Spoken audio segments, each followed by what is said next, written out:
चलिए आज हम बात करते हैं characteristics of equilibrium. Last lecture में हमने बात किया था about the equilibrium, state of equilibrium, क्या केमिकल रिएक्शंस से कितनी टाइप्स हैं।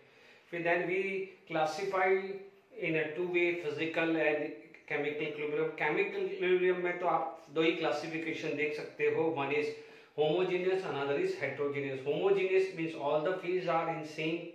हेट्रोजीनियस यदि एक भी जो रिएक्टेंट प्रोडक्ट डिफरेंट फेज में आएगा, दैट इज हेट्रोजीनियस। ठीक है।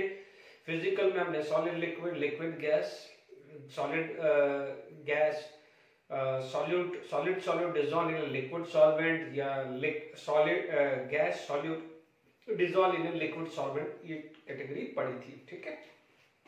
चलिए हम यहाँ पर कैरेक्टरिस्टिक्स ऑफ इक्विलिब्रियम की बात करें तो सबसे पहला जो कैरेक्टरिस्टिक्स आता है तो वो आता है कि concentrations of reactants and product, concentration of reactant and products cannot be changed by with time, with time है ना, टाइम के साथ चेंज नहीं होता है, can not be change with time. ठीक है। दूसरा चीज आ सकता है, आप ये बोल सकते हैं कि रेट ऑफ फॉरवर्ड रिएक्शन या फॉरवर्ड डायरेक्शन बात करें, forward reaction is equal to rate of backward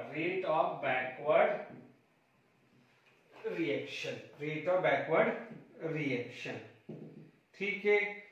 तीसरा बोल सकते हैं कि ऑल द एट इक्विलिब्रियम में, सब बात कर रहा हूं इक्विलिब्रियम में, all the measurable parameter like concentration, pressure, ठीक है, डेंसिटी हो तो डेंसिटी, कलर हो तो colour, at temperature remain constant. ठीक है। ये भी यही हुआ है। चौथा जो केस आ जाता है कि इक्विलिब्रियम, एट इक्विलिब्रियम है ना, एट इक्विलिब्रियम ले सकते हैं कि एट इक्विलिब्रियम। देखिए इसके बाद हमारे पास बात करें कि equilibrium is dynamic in nature. Equilibrium is dynamic in nature because यदि आप इसको चीज को देखें तो लगता ऐसा है, इट सीम्स लाइक कि reaction get stop, but it is not like that. That means reactant continuously product में कन्वर्ट हो रहा है and product continuously convert into reactant. ध्यान रखना, because it seem like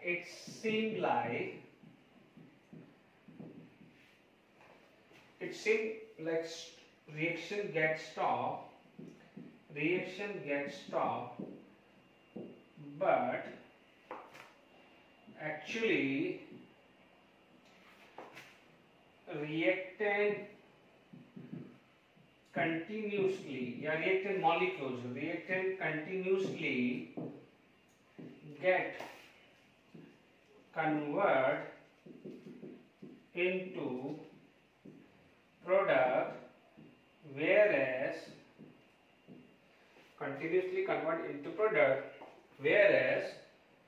product continuously convert into reactant। पूरा sentence लिख देना। ठीक है। दोनों चलता रहता है, ऐसा लगता है कि रिएक्शन एंड होगी, स्टॉप हो गई है, बट इट्स एक्चुअली कि reactant continuously convert into product and product continuously convert into reactant. इसीलिए मान लीजिए आप बोलोगे कि भाई 10 इंक्रीज हुआ है तो 10 डिक्रीज भी हुआ है, तो आप बोलोगे टोटल क्या हुआ है, कांस्टेंट हुआ है। Is it clear two of you? अब आप देखिए ये जनरली ये ज्यादातर होता है कि ये it is not static in nature, it is dynamic, यानी आप इस चीज की बात कर सकती हैं कि वो कंटिन्यूसली वो चेंज होता रहता है, ठीक है। आप बोल सकते हैं कि there is no effect of catalyst, there is no effect of catalyst on equilibrium, effect of catalyst, effect of catalyst on equilibrium, catalyst on equilibrium कोई फर्क नहीं पड़ता है। यानी no doubt catalyst will increase the rate of reaction but same amount, यदि वो rate of forward को जितना इंक्रीज करेगा उतना ही बैकवर्ड को इंक्रीज करेगा। ग्राफ्स हमने पढ़ा था कि मान लीजिए ये कैटलिस्ट से हुआ है तो जितना वो फॉरवर्ड इंक्रीज करेगा तो उसी प्रोपोर्शन में वो बैकवर्ड भी इंक्रीज करेगा, इसलिए there is no effect of catalyst on equilibrium. अच्छा, दूसरी बात आती है कि इक्विलिब्रियम जो है, यानी जब इक्विलिब्रियम जो है वो किसी भी एंड से अटेन किया जा सकता है। जैसे फॉर एग्जांपल मतलब equilibrium can be attain from any and, यानी फॉरवर्ड एंड या बैकवर्ड, फॉरवर्ड डायरेक्शन से या बैकवर्ड डायरेक्शन से कहीं से भी इक्विलिब्रियम अटेन किया जा सकता है। तो आप क्या बोल सकते हैं कि इक्विलिब्रियम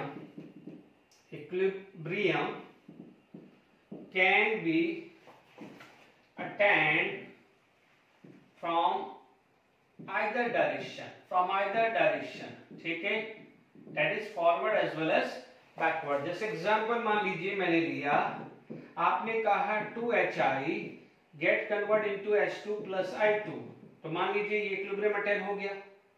या आप बोल सकते हैं कि और ऐसा भी हो सकता है कि H2 plus I2 2HI बन जाए, तो मींस हो सकता है इस एंड से भी अटैच हो तो इस एंड से भी इक्विलिब्रियम अटैच हो सकता है।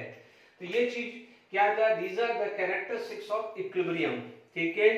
ये चीज हम लोगों ने पढ़ लिया है। यानी आप बोलोगे या ऐसे भी यहां भी समझ सकते हैं कि जैसे हाइड्रोजन आयोडीन का कंजप्शन होता रहेगा तो वो फॉरवर्ड जाएगा, या मान लीजिए मैंने बाहर से हाइड्रोजन आयोडीन डाला तो इक्विलिब्रियम डिस्टर्ब होगा, ठीक है। ये हम लीड चैप्टर में प्रिंसिपल में पढ़ेंगे आगे जब एंड ऑफ द चैप्टर जाएगा।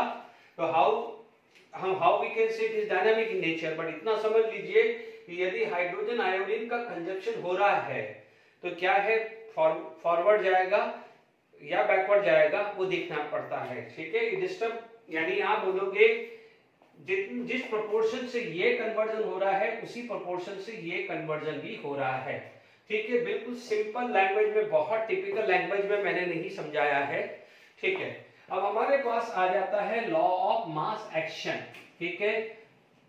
लॉ ऑफ मास एक्शन आ जाता है, ठीक है। देखिए law of mass action, law of mass action, इसमें यदि मैं बात करूं तो देखिए लॉ ऑफ मास एक्शन में बोला जाता है कि देखिए यहां पर ये बोला जाता है कि rate of reaction is directly proportional to the active mass of reactant, यानी रिएक्टेंट या substances which participate in reaction, यानी the substance active mass of substances which is react, ऐसा लिखे तो अच्छी बात है। Active mass of substances which react, active mass of substances which react, है ना। अब आप देखो एक्टिव मास क्या है, एक्टिव मास क्या आ जाएगा, it is just like is a molarity, active mass is equal to mass of substances divided by mass of substances divided by molar mass into volume of solution in liter, volume of solution in liter, ठीक है। जो हम बोलते हैं actually क्या होता है कि active mass is dimensionless, active mass is independent on dimension या इंडिपेंडेंट ऑफ डायमेंशन, बट हम जनरली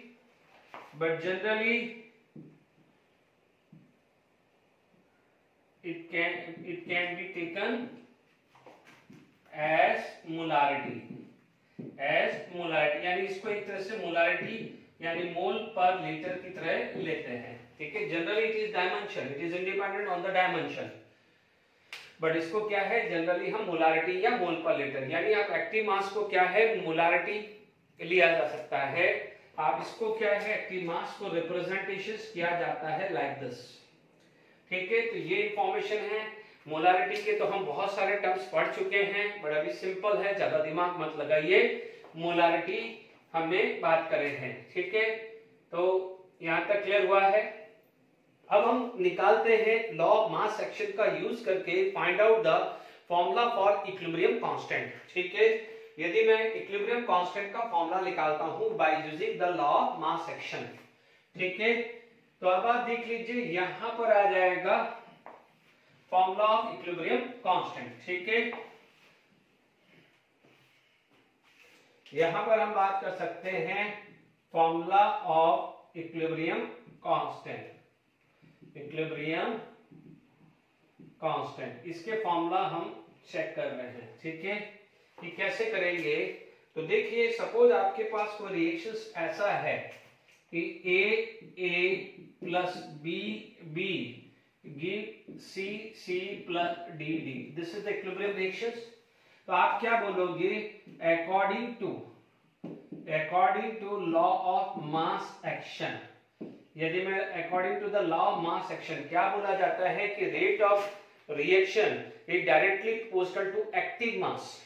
ठीक है, अब आप देखिए active mass of substances which actually react, तो यहां पर क्या हो जाएगा, जैसे KF और KB ले लिया, KF stand for rate constant for forward direction and KB stand for rate of backward direction.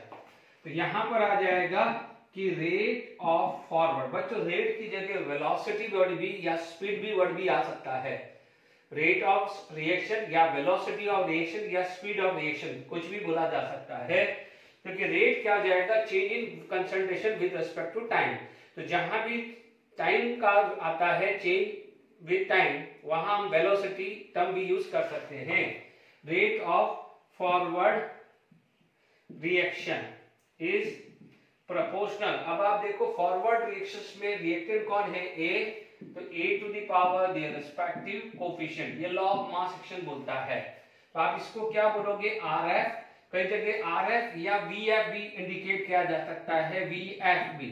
ठीक है, मैं RF ले रहा हूं, रेट ऑफ फॉरवर्ड या velocity of forward direction, equal to proportionality हटाओगे तो you have to keep proportionality constant. तो यहां पर प्रोपोर्शनलिटी कांस्टेंट आ गया है। Here rate of backward direction, rate of backward reaction या बैकवर्ड डायरेक्शन करें प्रोपोर्शनल। बैकवर्ड डायरेक्शन में रिएक्टेंट कौन है, रिएक्ट कौन कर रहे हैं, C एंड D, C की पावर C एंड D की पावर D आएगा। Is it clear? तो अब आप देखिए इसको रेट की जगह वेलोसिटी भी बोल सकते हैं, तो RB VB भी आ सकता है, equal to KF rate constant for forward, तो ये KB आ जाएगा रेट कांस्टेंट फॉर बैकवर्ड। ठीक है, यहां तक तो अपन ने लॉ ऑफ मास एक्शन को यूज कर लिया है, यहां तक क्लियर हो गया होगा। चलिए अब आप देखिए हमारे पास जो इक्विलिब्रियम जो कंडीशंस आती है, इक्विलिब्रियम अभी थोड़ी देर पहले कैरेक्टरिस्टिक्स पढ़ा हुआ है, तो आप क्या लिखोगे, एट इक्विलिब्रियम। यदि मैं इक्विलिब्रियम की कंडीशंस बात करूं, एट इक्विलिब्रियम होता क्या है, आप बोलते हैं कि यहां पर rate of forward reaction, rate of forward reaction is equal to rate of backward या रिवर्स, है ना, बैकवर्ड बोल दो या रिवर्स। ठीक है, बैकवर्ड रिएक्शन, कई बार रिवर्स रिएक्शन भी वर्ड यूज हो सकता है या बैकवर्ड, है ना, उसमें कोई इश्यू नहीं है। देखिए RF इक्वल टू RB, है ना, RF इक्वल टू RB या VF इक्वल टू VB, कुछ भी लिख दीजिए। RF क्या था, KF A की पावर A, B की पावर B, KB C की पावर C एंड D की पावर D आ जाएगा। Okay, KF upon KB is equal to C की पावर C इंटू D की पावर D अपॉन A की power A and B की power D। ठीक है, तो लॉ ऑफ मास एक्शन क्या बोलता है कि rate of reaction is directly proportional to concentration of reactant to the raise to the power their respective stoichiometric coefficient. ये स्टेटमेंट लिखना है तो वहां पर लॉ ऑफ मास एक्शन लिखा है तो वहां पर भी आप लिख सकते हैं। ठीक है, देखो constant multiply by constant is another constant, constant divided by constant, इसको बोला जाता है के इक्विलिब्रियम, यानी के इक्विलिब्रियम इज इक्वल टू सी की पावर सी डी की पावर डी अपॉन ए की पावर ए एंड बी की पावर बी। ठीक है, ये फॉर्मूला आ गया है के इक्विलिब्रियम का। ठीक है, अब आप देखिए के इक्विलिब्रियम, देखिए अभी हम लोगों ने ये पढ़ा था। देखिए अभी थोड़ी देर पहले मैंने समझाया था कि होमोजेनियस होगा तो all the phases, all the reactant and product are present in same phase। यदि मान लीजिए heterogeneous होगा तो either of them are in different phase। ठीक है, तो अब आप देखिए कि कई जगह लिक्विड आ सकता है, सॉल्यूशन हो सकता है, तो कई जगह गैस भी आ सकता है। ठीक है, तो गैस में यहां पर आप मान लीजिए जो गैस है तो गैस के केस में आपने PV = nRT पढ़ा है। तो देखिए PV = nRT पढ़ा है तो N/V is a mole by volume, यानी मोलारिटी भी है तो P यानी प्रेशर भी है। तो molarity is proportional to P in the case of gas, molarity is proportional to P in the case of gas, यानी मोलारिटी की देखिए आप समझिएगा P = N/V/RT। ठीक है, यदि मैं इसको कंसंट्रेशन थोड़ी देर के लिए ले लूं तो कंसंट्रेशन की जगह P भी ले सकता हूं, क्योंकि आपको पता है, क्योंकि ये आप बात करोगे P is proportional to N/V। क्यों? क्योंकि R कांस्टेंट है, T भी कांस्टेंट है, क्योंकि इक्विलिब्रियम होता है it is taken place at constant temperature. तो आप ये भी बोल सकते हैं, क्योंकि आप देखिए ये एक्टिव मास है, एक्टिव मास का मतलब क्या है, मोल पर यूनिट वॉल्यूम। तो मोल पर यूनिट वॉल्यूम की जगह में P टर्मिनोलॉजी भी ले सकता हूं। अब आप देखिए इसी में यदि मैं बोलूंगा कि सबसे पहले आ जाएगा केस 1 आएगा इन terms of concentration, in terms of concentration. यदि कंसंट्रेशन के टर्म में लेना है इक्विलिब्रियम कांस्टेंट को तो आप क्या लिखोगे, यहां पर के इक्विलिब्रियम को लिखोगे Kc, C फॉर कंसंट्रेशन। देखो कंसंट्रेशन का भी रिप्रेजेंटेशन सेम ही रहता है जो एक्टिव मास का है। ठीक है, तो ये A एंड ये B आएगा। ठीक है, ये समझ में आ गया है। केस 2 आएगा, केस 2 यदि इन टर्म ऑफ प्रेशर बात करें, इन टर्म्स ऑफ प्रेशर या पार्शियल प्रेशर बोल दे तो और सबसे बढ़िया है, in terms of partial pressure, in terms of partial pressure. तो सिर्फ क्या हो जाएगा कि this is proportional to P, तो पार्शियल प्रेशर।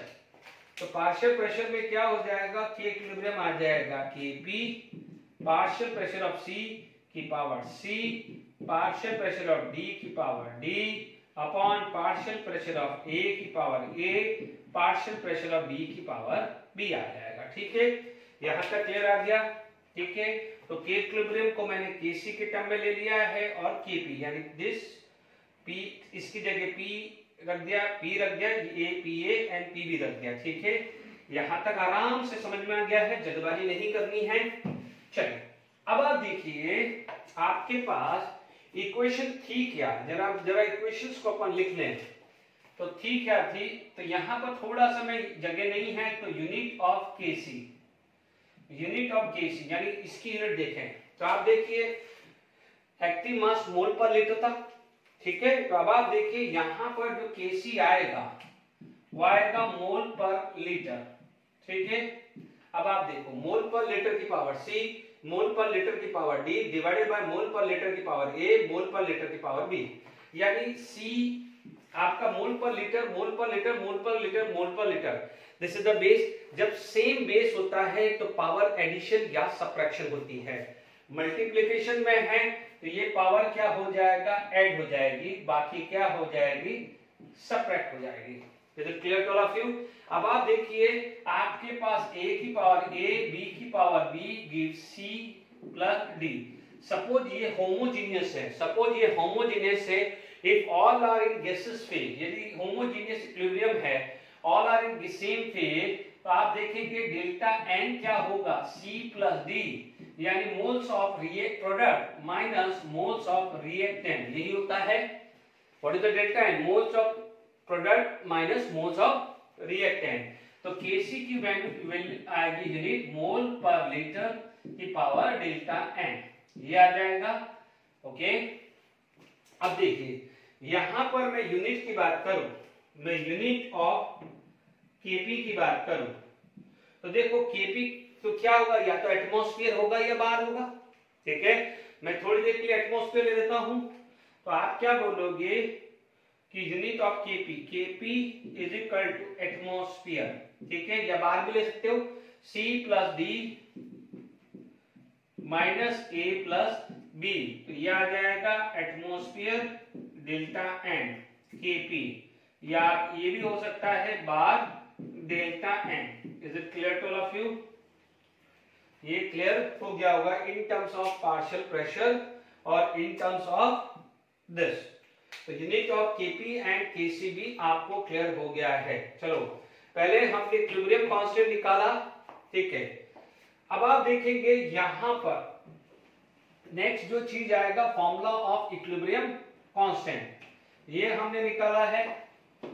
चलिए अब हम बात करते हैं क्या है रिलेशन बिटवीन, हम बात करेंगे कि relation between Kp and Kc, Kp and Kc के बीच में क्या रिलेशन है वो अब हम पढ़ रहे हैं। ठीक है, हम मान लीजिए ये सारे के सारे गैसेस फेज में हैं, ठीक है। तो मान लीजिए आपको पता है for ideal gas, for an ideal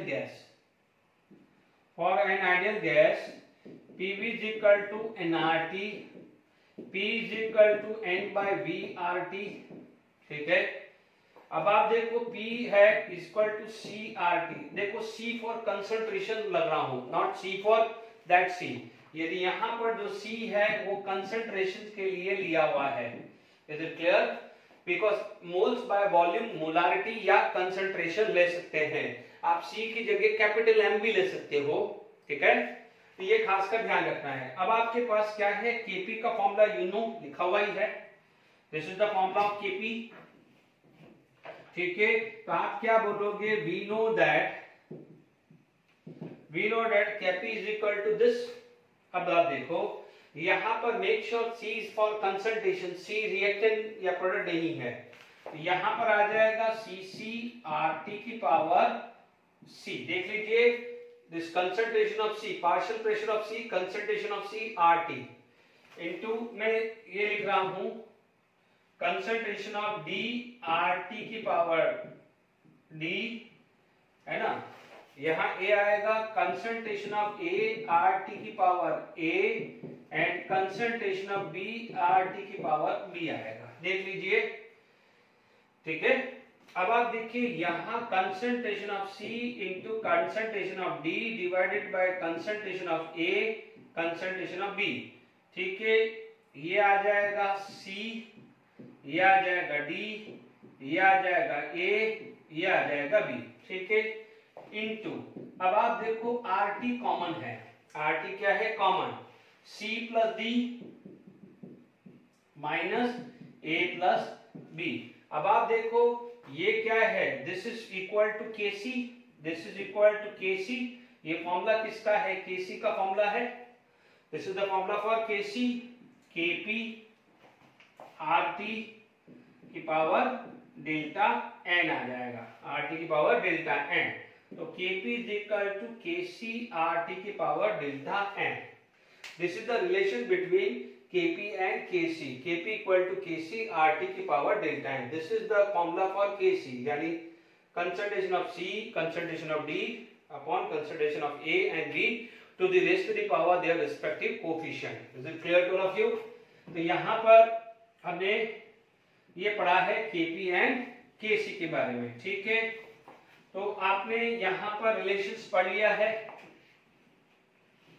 देखिए अब यहां पर देखते हैं केस 1, यानी यहाँ भी आप देखेंगे Kp is equal to Kc RT की पावर डेल्टा n, ठीक है। केस 1 आप मान लीजिए आपके पास एग्जाम्पल 1 लिखा, जैसे लिखा H2 gas plus I2 gas can give 2HI gas.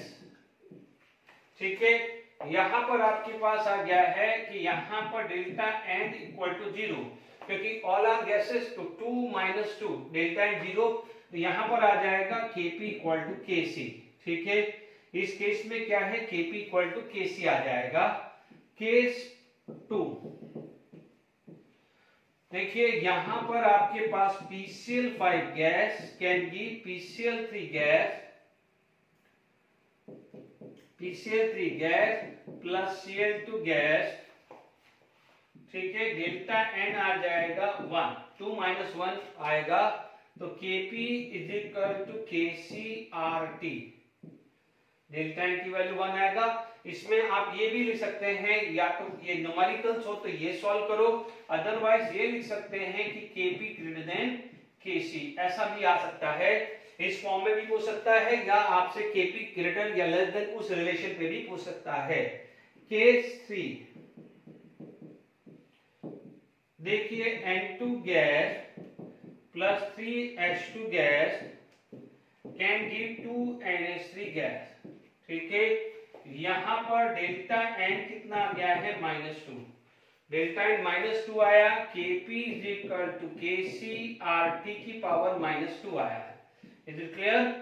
ठीक है, यहां पर दूसरा ये भी बोल सकते हैं कि Kp लेस देन Kc आएगा। क्यों? क्योंकि आप देख लीजिए यहां पर RT नीचे जाएगा, है ना, दिस वैल्यू नीचे जाएगा, तो some divided by some value, तो डेफिनेटली Kc से नीचे ही आएगा ना वैल्यू। ओके, तो Kp लेस देन Kc। तो कई बार इस तरह से क्वेश्चन आ सकता है एमसीक्यू कि in which of the following case Kp equal to Kc, या Kp ग्रेटर देन Kc, या Kp लेस देन Kc। तो आपको डेल्टा एन चेक करना है। डेल्टा एन पॉजिटिव है तो Kp greater than Kc, delta n negative है तो Kp less than Kc, delta n 0 है तो Kp इक्वल टू Kc है। ठीक है, यहां तक समझ में आ गया है? चलिए अब हम आगे और टॉपिक पढ़ते हैं। ओके, देखिए equilibrium constant Kx in terms of mole fractions हम रिलेशन निकालते हैं। जैसे अभी हमारे पास इक्वेशंस क्या था, AA BB can give CC and DD, this equations we know, ये इक्वेशंस हमें पता है। अब आप देखो, मान लीजिए यहां पर इक्विलिब्रियम लिया है, इसका मोल ले लेते हैं मोल्स ऑफ C की power C, mole fractions of D की पावर D, है ना, मोल फ्रैक्शंस ऑफ A की power A and mole fraction of B की पावर B, ये आया है। ठीक है, इसका मैंने नाम दे दिया है मोल फ्रैक्शन। यदि C स्टैंड फॉर, यदि सारे के सारे कंसंट्रेशन है तो Kc ले लिया, if all the partial pressure तो Kp ले लिया, and if it is mole fraction तो Kx ले लिया, X stand for mole fraction. ठीक है, अब देखिए हमारे पास, हमारे को पता है कि we know that Kp is equal to partial pressure of C की power C, partial pressure of D की power D, and partial pressure of A की power A and partial pressure of B की power B। ठीक है, यदि मान लीजिए मैं यहां पर बात करूं according to Dalton law of partial pressure, Dalton's law of partial pressure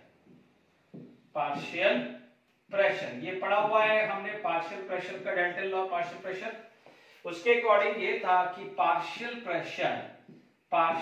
pressure is equal to mole fraction into total pressure, mole fraction into total pressure. ठीक है, mole fraction into total pressure. ठीक है, तो Pc partial pressure है, तो ध्यान दीजिएगा यहां पर Kp क्या हो जाएगा, mole fraction of C into P। देखिए ये C, ध्यान रखना P is a total pressure and P is a partial pressure of C। ठीक है, into mole fraction of D into P, P is a total pressure, है ना, आपकी power D, mole fraction of A, P की power A and mole fraction of B की power P, and ये भी आया। Is it clear to all of you? ये P is the partial pressure, this is mole partial pressure of C equal to mole fraction of C into P total, partial pressure of D is mole fraction of D into P total। ध्यान दीजिएगा यहाँ पर Kp क्या आया है, x की power C की power C, x की पावर D की पावर D, x a की power A and x b की पावर B into P। अब आप देखिए C प्लस D माइनस, क्या मैं डायरेक्टली डेल्टा ए लिख दूं? अब मैं इसके अंदर डायरेक्टली या लिख देता हूं, चलो C प्लस डी माइनस ए प्लस बी। ठीक है, अब ये जो टर्मिनोलॉजी थी, ये टर्मिनोलॉजी क्या है, kx, तो आप लिख सकते हो kp is equal to kx into p की पावर डेल्टा n, p की पावर डेल्टा n, ये पड़ा हुआ है। ठीक है, मान लीजिए ये रिलेशंस आपका फर्स्ट रिलेशनशिप आ गया है। ठीक है, यहां तक क्लियर हो गया है। अब देखिए हम वी आल्सो नो दैट, हमने ये भी अभी थोड़ी देर पहले प्रूव किया है कि Kp is equal to Kc RT की पावर डेल्टा n, ये सेकेंड है। अब आप देखो दोनों को कंपेयर करो, ये भी Kp from equation 1 and equation 2, Kc RT की power delta n, this should be equal to this, equal to Kx p की पावर डेल्टा n। ठीक है, Kc is equal to Kx into p RT की power delta n, और आपको पता है Pv is equal to nRT है ना, 1 मोल ले लिए तो आप बोलोगे फॉर 1 मोल ऑफ गैस, ठीक है, Pv is equal to RT आता for 1 mole of ideal gas, वो लिखो for 1 mole of ideal gas Pv is equal to RT। तो अब आप देख लीजिए तो यहां पर क्या आ जाएगा, Kc is equal to Kx V delta n। ठीक है, तो ये देखिए एक तो ये रिलेशन आ गया, Kp is equal to Kx P delta n और Kc equal to Kx V delta n। यानी मान लीजिए यदि Kp होगा तो पार्शियल प्रेशर होगा, not partial pressure, sorry, this is the total pressure, यानी this is the total pressure of the system and V is the total volume of the system. तो आप लिख दीजिए V is the total pressure of the system and V is the volume या total volume of the system. तो I hope ये clear हो गया, equilibrium constant Kx in terms of mole fraction. ठीक है, तो ये दोनों क्लियर हो गया है, ये आपका ये दोनों समझा गया, Kp Kx P and Kx V की पावर डेल्टा n। ठीक है, ये पूछा जाएगा, ये पूछा जा सकता है, जनरली ये एनसीईआरटी बुक या कहीं और नहीं दिया होता है या कुछ रेफरेंस बुक्स में दिया होता है, तो इसलिए प्लीज इस चीज का खास कर ध्यान दीजिए। अब आप देखिएगा यहां पर जो है कि मान लीजिए इक्विलिब्रियम कांस्टेंट की क्या एप्लीकेशंस हैं। ठीक है, हालांकि बहुत सारी चीजें मैं बात करूंगा, बट यदि इक्विलिब्रियम कांस्टेंट, ठीक है, अभी कि मेन चीज क्या है, इक्विलिब्रियम कांस्टेंट से हमें क्या पता चलता है, तो we can say by equilibrium constant से हमें स्टेबिलिटी ऑफ रिएक्टेंट या प्रोडक्ट आइडेंटिफाई होती है। ठीक है, तो आप बोलोगे यदि क्या है कि यहां पर स्टेबिलिटी ऑफ रिएक्टेंट, या आप बोलोगे एप्लीकेशंस की बात करूं, यहां लिख देता हूं एप्लीकेशंस ऑफ इक्विलिब्रियम कांस्टेंट, या इसको बाद में ले लेते हैं, पहले मैं दूसरी चीज ले लेता हूं, एप्लीकेशन फिर मैं सब एक साथ ले लूंगा। ठीक है ना, तो पहले मैं यहां पर ले देता हूं फैक्टर अफेक्टिंग, ये फैक्टर अफेक्टिंग लंबा है तो उसको बाद में एप्लीकेशन ले सकता हूं, पहले मैं फैक्टर अफेक्टिंग ले लेता हूं, क्योंकि मान लीजिए इस लेक्चर में फैक्टर अफेक्टिंग आधा रह गया तो भी प्रॉब्लम होगी, तो पहले फैक्टर अफेक्टिंग ले लेते हैं, फैक्टर अफेक्टिंग इक्विलिब्रियम कांस्टेंट। यदि आज नहीं हुआ, कंप्लीटली हुआ, तो application of equilibrium constant next lecture में ले लूंगा, या किसी इक्विलिब्रियम कांस्टेंट। ठीक है, factor affecting equilibrium constant very important है, वेरी वेरी इंपॉर्टेंट। ठीक है, सबसे पहला जो आएगा वो आता है mode of representation, mode of representation. ठीक है, मोड ऑफ रिप्रेजेंटेशन आ जाता है, इस पर डिपेंड करता है। जैसे मान लीजिए आपके पास कोई एग्जांपल आया कि मान लीजिए PCl5 gas can give PCl3 gas plus Cl2 gas, ठीक है। और मान लीजिए यही एग्जांपल आ जाता है कि PCl3 gas plus Cl2 gas can give PCl5 gas, ठीक है, ये आया। अब मान लीजिए यहां पर इक्विलिब्रियम कांस्टेंट को मैंने K इक्विलिब्रियम को मैंने K1 ले लिया और यहां पर K2 ले लिया, तो I want K1 and K2, है ना। तो यहां पर आप देखेंगे तो it imply that K1 is equal to PCl3 into Cl2 upon PCl5 है, whereas K equilibrium constant 2 equal to PCl5 upon PCl3 upon Cl2, क्योंकि होता क्या है, प्रोडक्ट का कोफिशिएंट 1 इनटू प्रोडक्ट का coefficient 1 divided by this product upon reactant. तो what is the relation, आप क्या बोलोगे कि K2 is equal to 1 upon K1, K2 is equal to 1 upon K1। तो इस पे न्यूमेरिकल्स बन सकते हैं, इस पे न्यूमेरिकल्स बनेंगे और हम करेंगे एमसीक्यू में भी। K2 equal to 1 upon K1, ठीक है, ये समझ में आ गया है। देख लीजिए दोनों में रिलेशंस मैथमेटिकली देख लीजिए।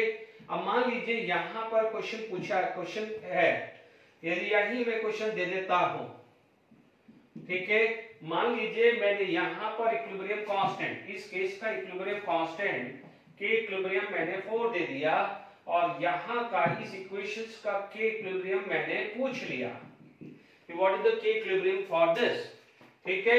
मान लीजिए ये दिया हुआ है for this reaction K equilibrium is 4, what is the K equilibrium for this reaction, तो आप बोलोगे K2 is equal to this, यानी K equilibrium is equal to 1 upon 4, that is 0.25। ये ऐसे पूछा जा सकता है न्यूमेरिकल। तो मोड ऑफ रिप्रेजेंटेशन क्लियर हो गया है, ठीक है, ठीक है, इसका हम समझा दिया है कि कैसे है। दूसरा जो रिएक्शन जो आ जाता है,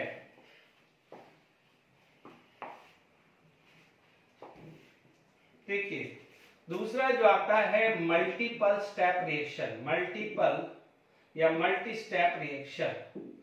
इस पे बहुत क्वेश्चंस बने हुए हैं। मल्टी स्टेप रिएक्शंस देखेंगे, प्रीवियस ईयर के क्वेश्चन बैंक बहुत मिलेंगे। जैसे मान लीजिए आपके पास ये है SO2 plus half O2 can give SO3, ठीक है। अब आप देखिए सेकंड आपके पास क्या हो गया है कि NO2 can give NO plus half O2, ठीक है। और आपको जो है मान लीजिए इन दोनों रिएक्शंस को मिलाया और आपके पास थर्ड इक्वेशन ये है कि SO2 plus NO2 can give SO3 plus NO, ठीक है। अब मान लीजिए इसका K इक्विलिब्रियम K1 है, इसका K इक्विलिब्रियम K2 है और इसका K इक्विलिब्रियम K3 है। तो आप देख सकते हैं K1 यानी इसका K इक्विलिब्रियम मैंने K1 ले लिया, इसका K इक्विलिब्रियम मैंने K1 ले लिया, इसका K2 ले लिया, इसका K3 ले लिया, यानी it is just like as summation कर रहा हूं ना, ये ऐड कर रहा हूं। तो आप देख सकते हैं यहां पर K1, देखो फर्स्ट बार समझा रहा हूं तो मैं बोर्ड पे लिख रहा हूं, नहीं तो मैं फटाफट लिखूंगा कि SO3 product upon reactant to the raised to the power their respective coefficient, इधर आएगा product upon reactant to the raised to the power their respective coefficient। देख लीजिए this divided by this multiplied by this divided by this। अब इधर क्या हुआ, this multiplied by this divided by this। तो अब आप देख लीजिए SO3 NO upon SO2 upon NO2।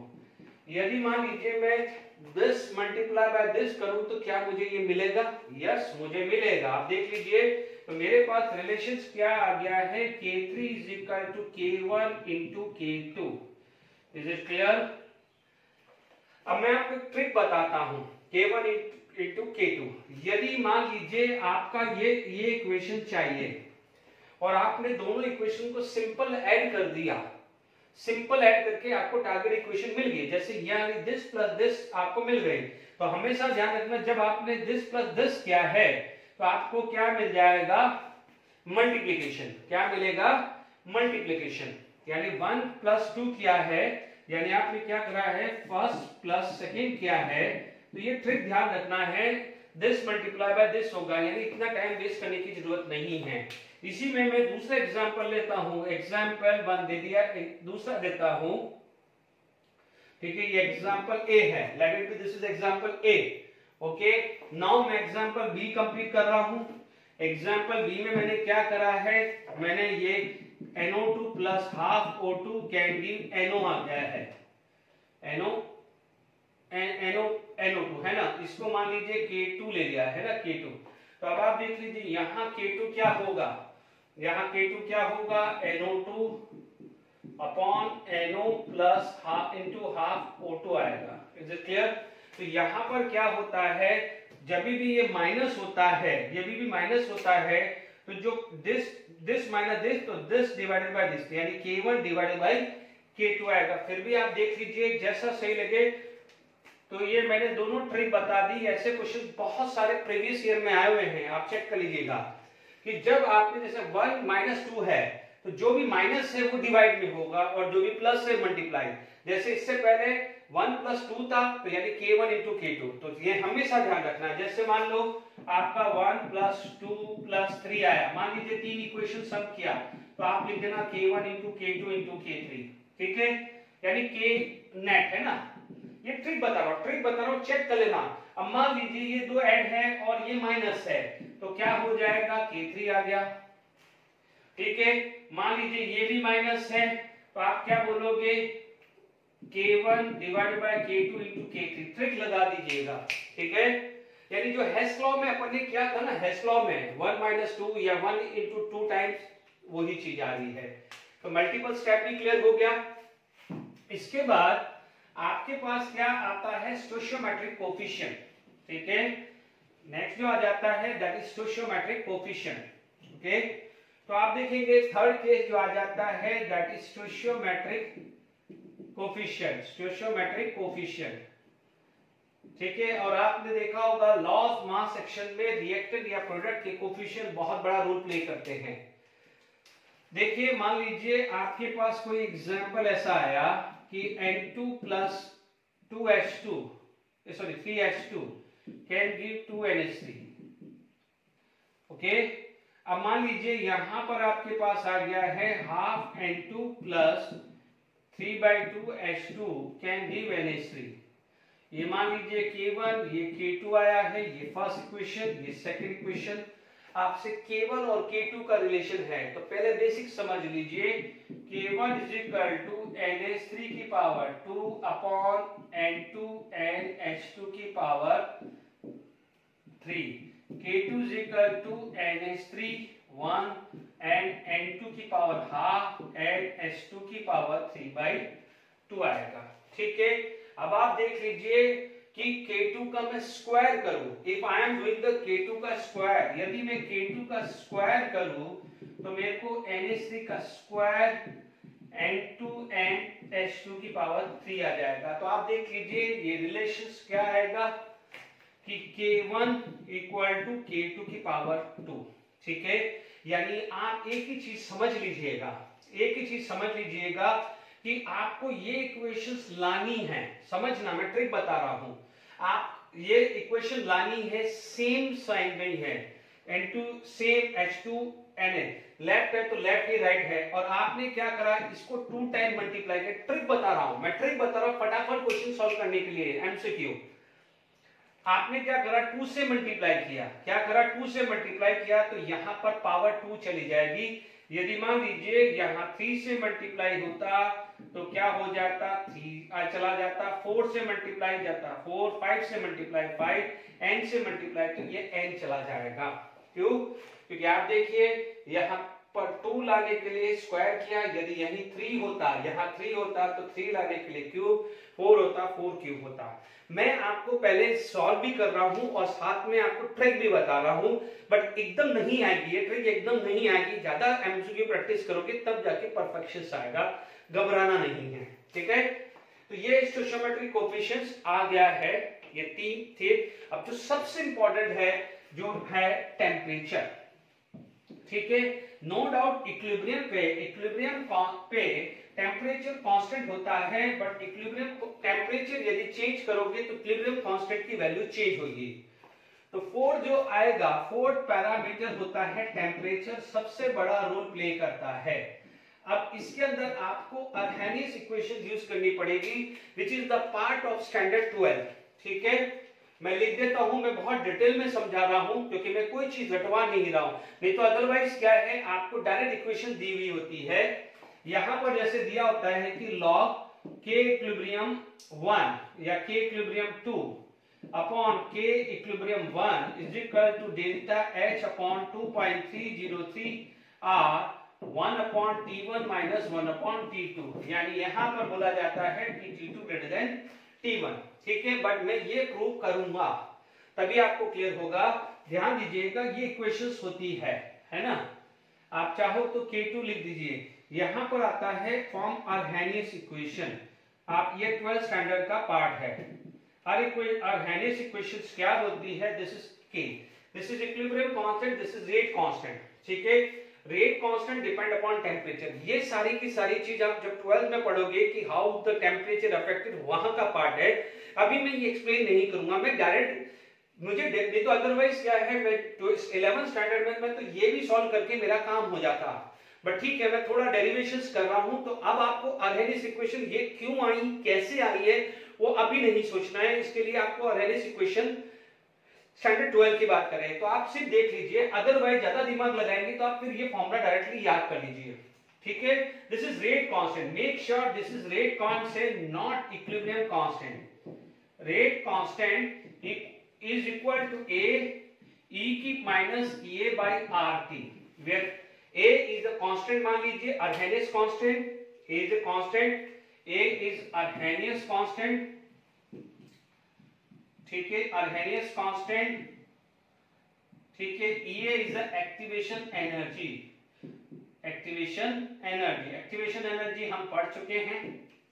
अब देखिए आपको क्या होगा कि natural log k is equal to natural log a minus EA by RT, natural log E, ठीक है।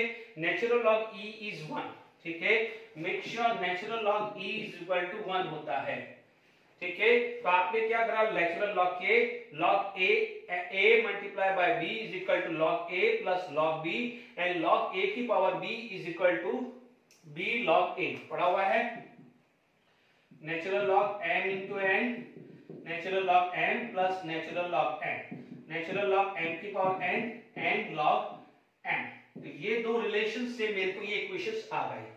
अब मुझे लॉग लेना है, लॉग k लॉग a, तो मुझे क्या हो जाएगा 2.303, यहां मल्टीप्लाई करना पड़ेगा, 2.303 यहां करना पड़ेगा, ठीक है। फिर मेरे को यहां पर 2.303, यहां पर 2.303, तो यहां भी डिवाइडेड बाय आएगा। तो ये इक्वेशंस आती है, दिस इज द अर्हेनियस इक्वेशन, ठीक है। यानी आपको जो अर्हेनियस इक्वेशन से ये फॉर्म, ये फॉर्म, ये फॉर्म, तो 3 फॉर्म में अर्हेनियस इक्वेशंस आपके पास है, ठीक है। हमें इसका यूज करना है क्योंकि लॉग निकालना है, क्योंकि न्यूमेरिकली भी बात करनी है, ओके। मैं ये भी ला रहा हूं, है ना। तो अब आप देखिएगा आपके पास ये आ गई, तो आप चाहो तो डायरेक्टली ये समझ लीजिए कि ये अर्हेनियस इक्वेशंस है, ठीक है। अब आप देखिएगा कोई भी ग्राफ्स आप, हम लोगों ने पढ़ा हुआ है, मैंने activation energy for forward backward सिखाया हुआ है, ठीक है। ग्राफ बनाया था एंडोथर्मिक का और एक्सोथर्मिक का, मेक श्योर, ठीक है।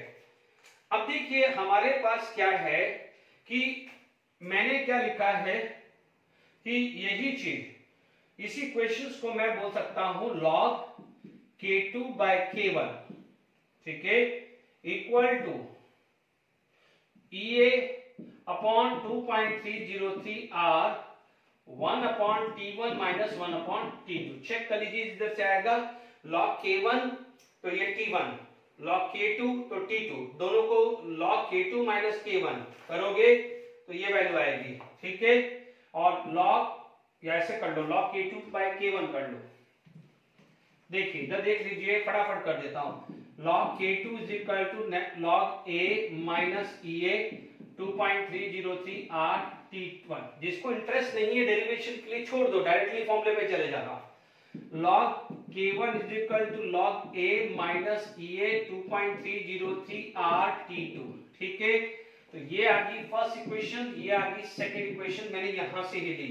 तो क्या करा, सेकंड माइनस फर्स्ट किया, तो log ये क्या होगा, k1 होगा, ये k2 होगा, तो log k2 minus log k1। ठीक है, ये कैंसिल हो जाएगा, ये सेकंड माइनस फर्स्ट है तो माइनस, ये माइनस माइनस प्लस हो जाएगा। तो ये 2.303 कॉमन आ गया है, r कॉमन आ गया है, यहाँ प्लस आ गया तो 1/t1 माइनस 1/t2 आया है। ठीक है, log m minus n log m by n। But ध्यान दीजिएगा ये रेट कांस्टेंट है, इक्विलिब्रियम कांस्टेंट नहीं है, अभी तक गलती मत करिएगा। ये 2.303 r 1/t1 माइनस 1/t2।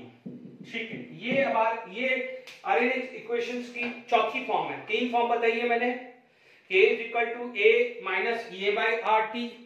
ठीक है, तो ये चौथी फॉर्म है। ओके, तो ये फोर्थ फॉर्म है आपके पास। अब आप देखिएगा, ठीक है, यदि मेरे पास कोई भी है, अब देखिए फॉर फॉरवर्ड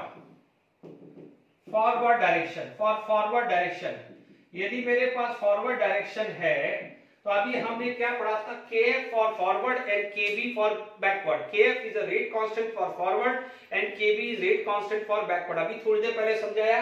तो अब आप देखिए कि ये क्या हो जाएगा कि log kf2 अपॉन kf1, ठीक है, equal to activation energy forward 2.303 r, और ये तो टेम्परेचर तो सेम ही रहने वाला है। ठीक है, फॉर बैकवर्ड रिएक्शन, फॉर ये फॉरवर्ड के लिए हुआ, फॉरवर्ड के लिए kf2 at t2 temperature and kf and t1 temperature, यानी rate constant at t1 and rate constant at t2, और rate constant for forward direction kf word use कर रहे हैं। फॉर बैकवर्ड डायरेक्शन या बैकवर्ड रिएक्शन, जो भी लिख दीजिए, बैकवर्ड डायरेक्शन या बैकवर्ड रिएक्शन लिख दो तो और अच्छा वर्ड आएगा, बैकवर्ड रिएक्शन। ठीक है, रिएक्शन,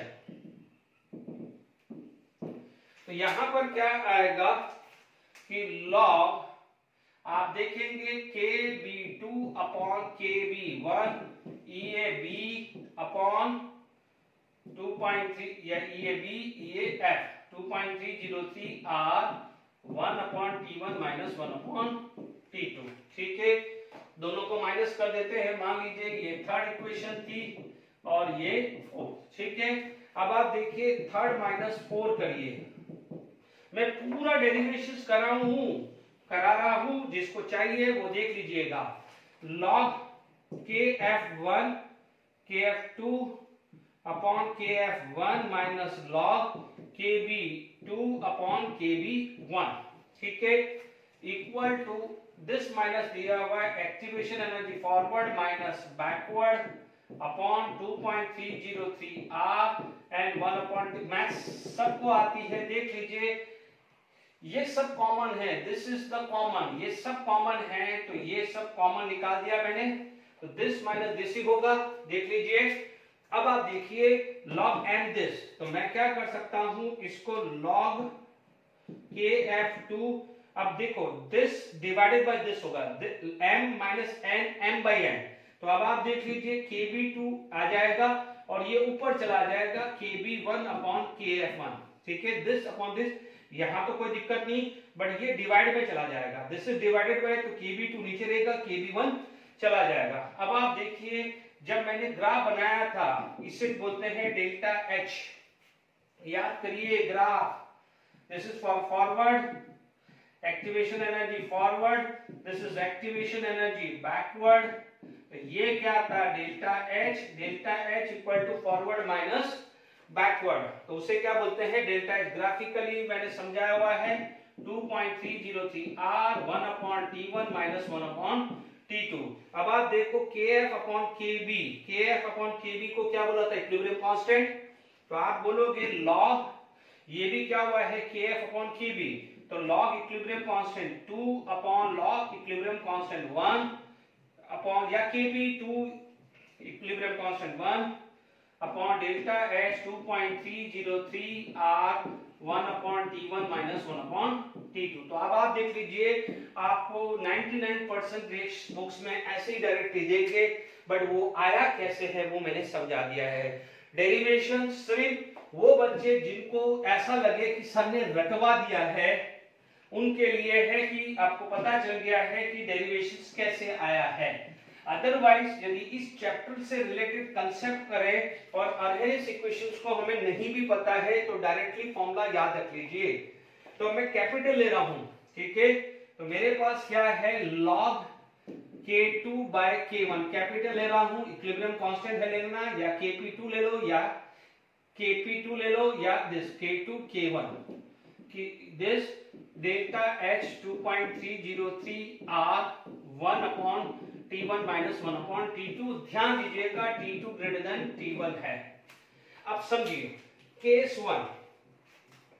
वन आपको ये पता है, या पहले एक काम करते हैं, ये केस बताने से पहले एक चीज क्लियर कर देते हैं। ये वाला टर्म क्या आएगा, T2 minus T1 upon T1 minus T2। ये पैरामीटर ऑलवेज पॉजिटिव, ये क्या है, पॉजिटिव, यानी ये जो चीज है वो पॉजिटिव है, ये भी पॉजिटिव है। ये हमें डेल्टा H पे देखना है। Case one delta H positive कब होता है, जब एंडोथर्मिक होगा। क्या होगा, जब एंडोथर्मिक होगा। जब ये पॉजिटिव तो आप बोल सकते हैं, इसको ऐसा लिख दो, सबसे बढ़िया इसको ऐसा लिख दो कि log K2 minus log K1 n by n है ना, ये आ गया, ठीक है। तो ये पॉजिटिव, तो आप क्या बोलोगे, log K2 minus log K1 greater than 0 आ गया, ठीक है। या बोलोगे log K2 greater than log K1, log हटा दो, एंटी लॉग कर दो, तो K2 ग्रेटर देन K1। इसका मतलब क्या हुआ कि जब आप टेम्परेचर बढ़ा है तो इक्विलिब्रियम कांस्टेंट बढ़ा है, तो आप क्या बोलोगे, एंडोथर्मिक ऑन इंक्रीजिंग टेम्परेचर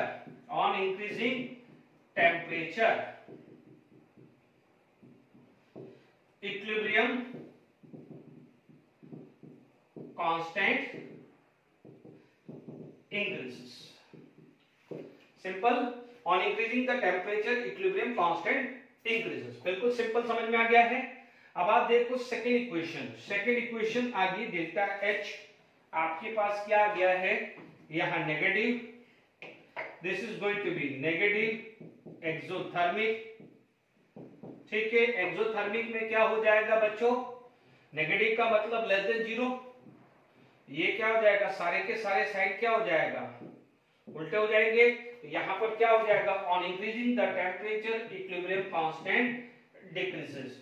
इसका मतलब यदि आपके पास इक्विलिब्रियम दो टाइप के हैं, एक एंडोथर्मिक इक्विलिब्रियम है और एक एक्सोथर्मिक इक्विलिब्रियम है, तो आपसे बोला जाएगा कि किस केस में इक्विलिब्रियम कांस्टेंट इंक्रीज हुआ, तो आप बोलोगे एंडोथर्मिक वाले में, और किस केस में डिक्रीज हुआ तो आप बोलोगे एक्सोथर्मिक, ठीक है, ऑन इंक्रीजिंग द टेम्परेचर। बिल्कुल समझ में आया।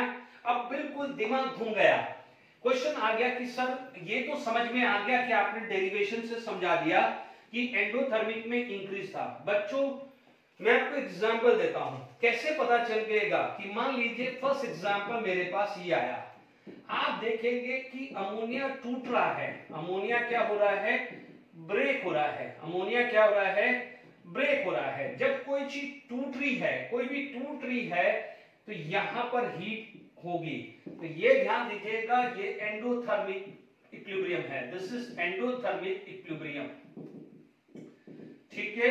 अब आप देखिए दूसरा एग्जांपल देता हूं कि PCl3 gas plus Cl2 gas can give PCl5 gas, तो ये चीज फॉर्म हो रही है, ये चीज बन रही है, तो यहां पर हीट ऐड कर दो, इसे बोलते हैं एक्सोथर्मिक इक्विलिब्रियम। तो आई होप समझ में आ गया है, मैं ठीक है। तब मान लीजिए, है ना, तो यहां पर क्या होगा कि मान लीजिए यहां केस में टेम्परेचर बढ़ाया तो इक्विलिब्रियम कांस्टेंट बढ़ेगा, इधर क्या हुआ, टेम्परेचर बढ़ाया तो इक्विलिब्रियम कांस्टेंट कम होगा। अब ढंग से समझना, यदि आपको वो जो मैंने डेल्टा एच वाला फॉर्मूला नहीं भी याद रहे तो और दूसरे तरीके से समझाता हूं।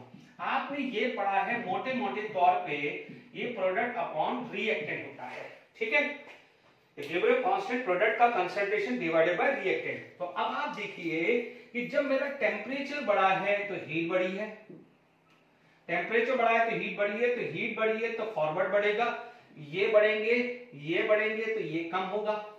तो यहां पर क्या हुआ, प्रोडक्ट बढ़ा, रिएक्टेंट कम हुआ, तो इक्विलिब्रियम कांस्टेंट क्या हो जाएगा, ओवरऑल बढ़ेगा, ठीक है। अब आप देखो यहां एंड वाइस वर्सा। अब आप देखिएगा मैं ट्रिक बताऊंगा, आप हमेशा इंक्रीज का निकालिए, डिक्रीज का उल्टा होगा, यानी इंक्रीज में इंक्रीज हुआ तो डिक्रीज में क्या हुआ है, डिक्रीज होगा, ये ध्यान रखिएगा। पहले डिक्रीज में मान लीजिए एग्जाम में डिक्रीज दिया हुआ है तो आप इंक्रीज निकालिए और फिर उसको उल्टा कर दीजिए। जैसे मान लीजिए ये रिएक्शन दे दी और आपसे बोला जाए कि टेम्परेचर 200 केल्विन से 100 केल्विन हो गया तो क्या इफेक्ट आया इक्विलिब्रियम कांस्टेंट का, तो 200 केल्विन से 100 केल्विन का मतलब टेम्परेचर डिक्रीज हुआ, तो आपको चेक करना है। तो सबसे बढ़िया डिवाइस है इंक्रीज में निकालो, क्योंकि वो आसान होता है, समझना आसान है।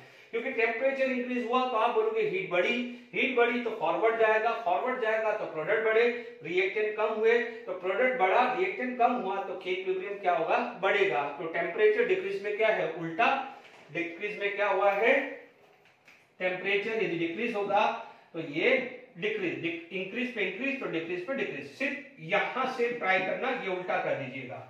इधर देखिए आप यहां पर भी हीट बढ़ी तो क्या जाएगा, ये उसके अपोजिट जाएगा, इधर जाएगा, इधर यानी ये कम होगा ये बढ़ेगा, तो ये वाले का PCl5 यानी के इक्विलिब्रियम होता क्या है, PCl5 upon PCl3 and Cl2, ये कम हुआ ये बढ़ गया तो के इक्विलिब्रियम क्या होगा, कम होगा कि नहीं होगा।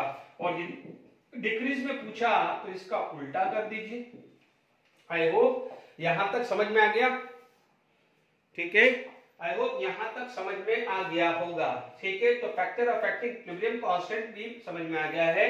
चलिए आज के लेक्चर के लिए काफी हुआ है, नेक्स्ट लेक्चर में बात करेंगे। Till then enjoy, thank you very much.